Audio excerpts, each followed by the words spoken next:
Udah, kita ngobrol lagi panjang. Lanjut lagi habis itu? Lanjut, belum selesai. Eh, ya sempat tanya tentang Mas Gibran, sempat tanya tentang Mas Kaisang, tapi beliau mengatakan Ngerestuin nggak? enggak, beliau berkali-kali mengatakan, saya juga sempat bilang di podcast yang pertama kita waktu itu kan, jangan dipaksa-paksa, katanya gitu, jangan dipaksa-paksa. Kalau memang mau tanya, tanyakan sama anaknya langsung, udah pada gede-gede gitu kan. Jadi udahlah, jangan dipaksa-paksa gitu ya. Setiap bicara tentang Mas Gibran, terutama Mas Gibran ya, beliau ngebelokin lagi ke yang lain. Artinya memang beliau tidak nyaman ditanya tentang Mas Gibran ya gitu. Kalau saya ngelihatnya begitu. Tapi ya saya memahami, pasti kan akan kikuk juga. Saat itu kan beliau bukan saja hanya sebagai kepala negara atau presiden, tapi juga sebagai bapak. Jadi lebih baik ya ditanyakan langsung kepada Jadi Pak Jokowi itu 2 kali pertemuan yang Mas Prabowo rasain langsung, Pak Jokowi agak menghindari kalau ditanya-tanya Mas Gibran itu maju nggak sih cawapres gitu-gitu ya. Itu sih saya konfirmatif ya gitu ya. Beliau memang mencoba untuk tidak mengarah ke situ gitu ya. Kalau kita tanyakan lagi, Pak ini kan kayaknya ekonomi ini pertumbuhannya sekarang memusat ke Solo nih gitu kan. Semua event ada di Solo gitu. Beliau tuh, iya ya memang Mas Gibran lebih bagus daripada saya bahkan gitu.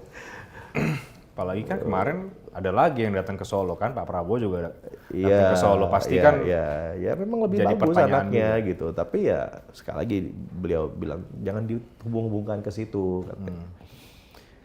Nah, udah kita ngobrol, bicara-bicara lagi, ya tentang ekonomi lagi ada, kemudian juga tentang ada beberapa cerita-cerita off the record ya yang mungkin nggak bisa saya sebutkan, tentang banyak hal lah ya yang selama ini jadi pertanyaan publik, dan kemudian saya juga oh gitu ceritanya atau kayak gitu. Nah, nggak lama. Spill dikit apa Mas, kira-kira apa? Ya rencana Indonesia ke depan lah ya, rencana Indonesia ke depan. Masalah saham, masalah macam-macam gitu ya. Politik. Dan memang sensitif. Saya memahami bahwa itu tidak boleh disebutkan karena bisa mengganggu rencana yang memang sedang dijalankan gitu.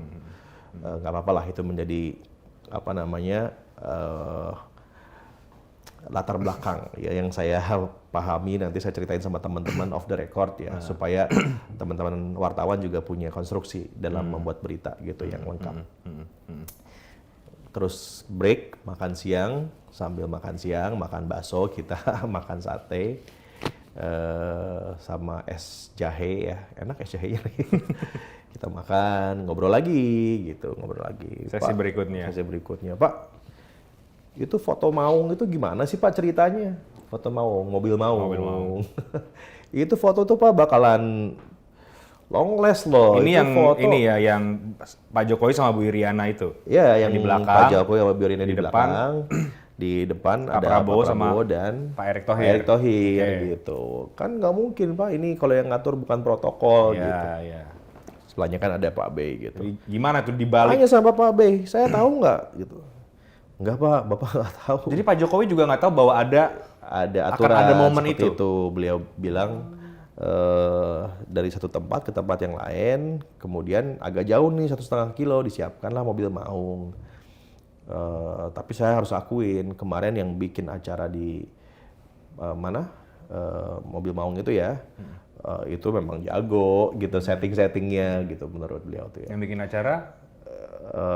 Ya harus cari tahu tuh bikin acara siapa, silakan. Nah intinya kita tanya terus gimana Pak, itu kan foto ikonik nih, secara pesan itu kuat bahwa Bapak Presiden, Ibu Iriana di belakang disetirin oleh Prabowo dan Erick Thohir di sebelahnya gitu. Ya beliau mengatakan gimana apanya ya, itu gimana Pak disetirin sama Bapak Prabowo gitu kan. Ya Prabowo nyetirnya jago ya. Gitu, enak disetirin sama Pak Prabowo itu, ketawalah kita gitu kan maksudnya. Oh jadi nyaman Pak ya sama Prabowo ya gitu. Soalnya Bapak di belakang tuh kayaknya ketawa-ketawa gitu disebut sama Pak Prabowo gitu. Ya memang beliau nyetirnya enak gitu.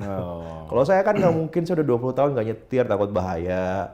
nggak mungkin juga saya di depan sama Pak Erick Thohir.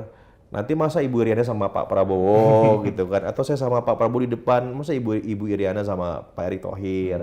Jadi yang paling pas adalah saya disetelin sama Pak Prabowo dan Erick Thohir gitu. Tapi itu bukan Pak Jokowi sendiri yang men-setting Enggak, beliau mengatakan kejadian itu bukan. enggak? Oke. Menurut pengakuan Bapak Presiden sih enggak lah, masa Presiden sampai harus nyeting-nyeting kayak gitu, gimana sih kalian, kata dia. Gitu. Karena kan banyak juga pasti orang yang berpikir kan ini mah pasti bisa punya Pak Jokowi nih Iya, gitu kan Mas.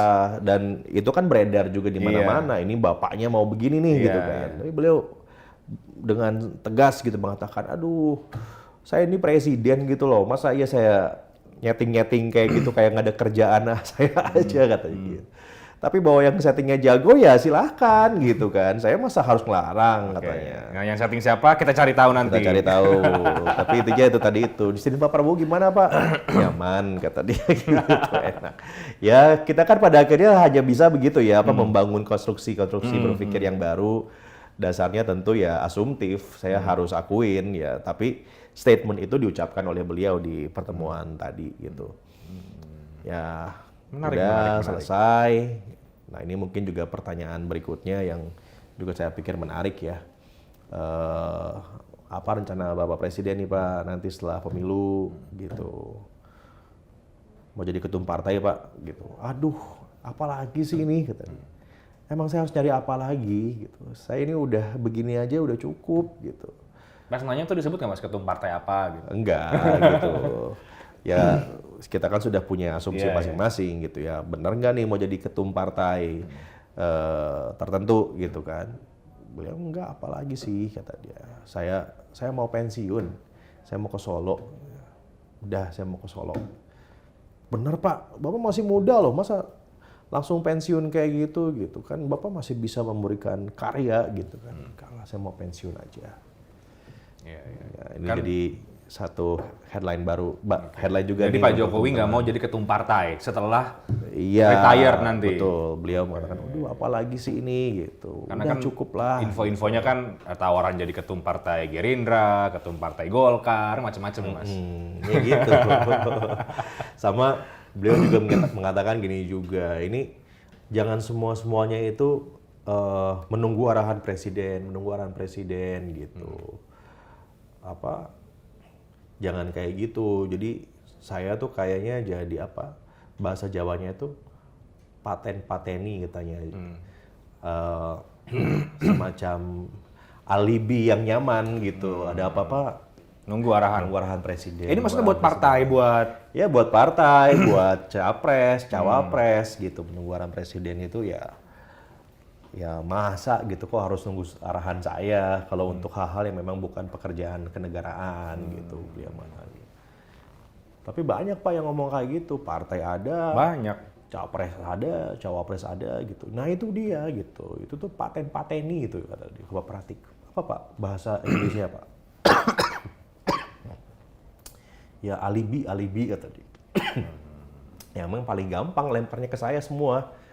Semuanya dilempar ke saya katanya gitu. Kayak saya nggak punya kerjaan lagi gitu.